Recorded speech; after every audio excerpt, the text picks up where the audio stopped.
Verify team is here to separate fact from fiction when it comes to those questionable posts, videos, and photos that you find online. I'm not a lawyer. A viewer sent us this YouTube video that makes some pretty big claims about the census. The video, originally posted in 2010, says you can choose not to answer questions on the census simply by writing Fifth Amendment instead. As you can see here, I've actually written in Fifth Amendment. So let's verify. Is this advice legit? I think the short answer is no. Our sources are Peter Smith from GW Law School. Every question on the 2020 census is important and it's required. And Michael Cook from the Census Bureau. Let's start with our law expert, who explains that the Fifth Amendment protects you from incriminating yourself. But when there's not a crime, like in this situation, it doesn't apply.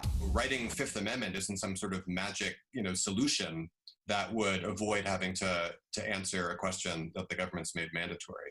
Yeah, I mean, you get in a fight with your spouse and you just don't want to answer. Just say Fifth Amendment. That seems to be the... Yeah, I think it would work about as well in this case as it would in that one. And our source from the Census Bureau agrees. Not only is the census, which is underway right now, mandatory, but it's crucially important, dictating voting power and funding for the next decade. I'm talking about funding for schools, funding for roads, funding for healthcare. So we can verify the claim in this video is false. Please don't share it. With your Verify, this is Evan Kozloff.